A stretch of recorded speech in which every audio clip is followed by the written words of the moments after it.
Praise the Lord. ஆண்டவருக்கு மகிமை. கர்த்தர் உங்களோடு கூட இருக்கிறார், உங்களை ஆசீர்வதிப்பார். காலையில் உங்களை சந்திக்கிறது ரொம்ப சந்தோஷம். யோவான் சுவிசேஷத்தில் மறுபடியும் படிக்கலாம். 9ஆம் அதிகாரம் 3வது வசனம் ஒரு பகுதி படிக்கிறேன். தேவனுடைய கிரியைகள் இவனிடத்தில் வெளிப்படும் பொருட்டு இப்படி பிறந்தான். தேவனுடைய கிரியைகள் இவனிடத்தில் வெளிப்படும் பொருட்டு இப்படி பிறந்தான். ஆண்டவருக்கு மகிமை உண்டாகட்டும். இயேசு பிரதியுத்தரமாக, இது இவன் செய்த பாவமும் அல்ல, இவனை பெற்றவர்கள் செய்த பாவமும் அல்ல, தேவனுடைய கிரியைகள் இவனிடத்தில் வெளிப்படும் பொருட்டு இப்படி பிறந்தான். என் அன்பு தேவனுடைய பிள்ளைகளே, அருமையான சகோதர சகோதரிகளே, இந்த வேளையிலே பாருங்கள், இயேசு ஒரு இடத்திற்கு போகிற வேளையிலே ஒரு பிறவிக்குருடன் அங்கே இருக்கிறான்.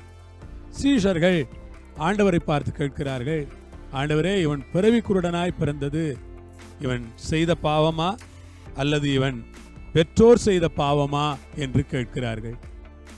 இவன் செய்த பாவமா, இவன் பெற்றோர் செய்த பாவமா?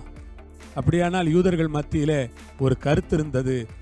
அங்கே அவர்கள் இவன் செய்த பாவமா, இவன் பெற்றோர் செய்த பாவமா என்று அந்த பாவத்தை குறித்த அந்த கருத்து அவர்கள் மத்தியிலே ரொம்ப அதிகமாய் இருந்திருக்கிறது. அப்பொழுது ஆண்டவர் என்ன சொல்றார் தெரியுமா? இவன் செய்த பாவமும் அல்ல, இவனை பெற்றவர்கள் செய்த பாவமும் அல்ல, தேவனுடைய கிரியைகள் வெளிப்படும்படி இவன் இப்படி பிறந்திருக்கிறான். ஆண்டவருக்கு மகிமை.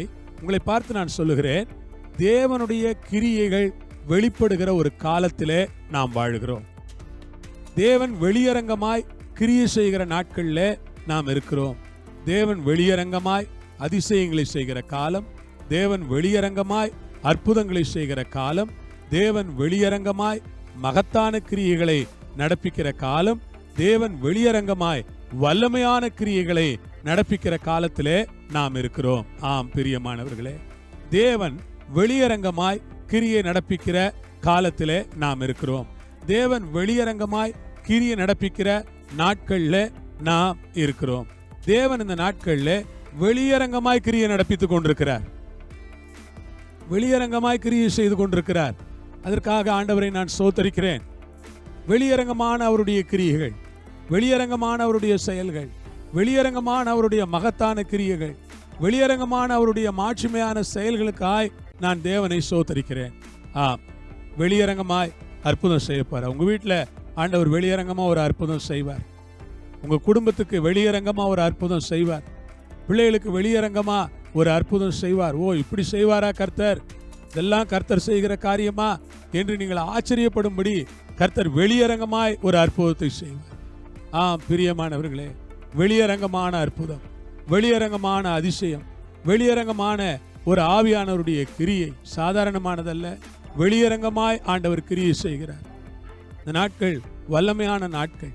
ஆண்டவர் வெளியரங்கமாய் கிரியை செய்கிற நாட்கள். ஆண்டவர் வெளியரங்கமா பாருங்க, அவர் ஊழியத்தில் வெளியரங்கமா நிறைய கிரியைகளை ஆண்டவர் நடப்பித்தார். வெளியரங்கமா நோயாளிகளை சுகமாக்கினார், வெளியரங்கமா பிசாசுகளை துரத்தினார், வெளியரங்கமாய் அற்புதங்களை செய்தார், வெளியரங்கமாய் ஜனங்களுக்கு நன்மைகளை கட்டளையிட்டார், வெளியரங்கமாய் 5 அப்பம் 2 மீன் 5000 பேருக்கு ஆண்டவர் பங்கிட்டு கொடுத்தார். வெளியரங்கமாய் ஆண்டவர் அதிசயங்களை செய்கிறதை நாம் அங்கே வேதத்திலே படிக்கிறோமே பிரியமானவர்களே. ஆகவே ஆண்டவர் இந்த நாட்களில் வெளியரங்கமாய் கிரியை செய்கிறார், அந்தரங்கத்தில் அல்ல. ஆண்டவர் வெளியரங்கமாய் கிரியை செய்கிற நாட்களில் நாம் வந்திருக்கிறோம். வெளியரங்கமாய் நம்முடைய வாழ்க்கையில ஆண்டவர் செய்ய போகிற அந்த செயல்களுக்காக நான் ஆண்டவரை துதிக்கிறேன். எல்லாரும் சேர்ந்து ஜெபிக்கலாமா? பரலோகத்தில் இருக்கிற எங்கள் பிதாவே, உமக்கு ஸ்தோத்திரம். அல்லேலூயா. ஆண்டவர், இந்த நாட்கள் வல்லமையான நாட்கள், வெளியரங்கமாய் ஆண்டவர் கிரியை செய்கிற நாட்கள் என்று நாங்கள் விசுவாசிக்கிறோம். ஆண்டவரே, இந்த நாட்கள்ல நீர் வெளியரங்கமாய் கிரியை செய்து உம்முடைய நாமத்தை மகிமைப்படுத்தும்படியாய் நாங்கள் ஜெபிக்கிறோம். உம்முடைய கரங்களில் ஒப்பு கொடுக்கிறோம். கர்த்தாவே, உம்முடைய இரக்கத்தினாலும் கிருபையினாலும் வெளியரங்கமாய் நீர் கிரியை செய்து, வெளியரங்கமாய் உம்முடைய நாமத்தை நீர் மகிமைப்படுத்தி, வெளியரங்கமாய் வல்லமையான கிரியைகளை நடப்பித்து உம்முடைய நாமத்தை உயர்த்தி கொள்ள வேண்டும் என்று நாங்கள் ஜெபிக்கிறோம். கர்த்தாவே, தடைகள் யாவையும் அகற்றி போடும். உம்முடைய நல்ல நாமத்தை மட்டும் மகிமைப்படுத்திக் கொள்ளும். துதிகன மகிமையை நீர் எடுத்தருளும். இயேசுவின் மூலம் பிதாவே, ஆமேன். அல்லேலூயா. ஆண்டவர் உங்களோடு இருப்பார், உங்களை ஆசீர்வதிப்பார். கர்த்தருக்கு ஸ்தோத்திரம்.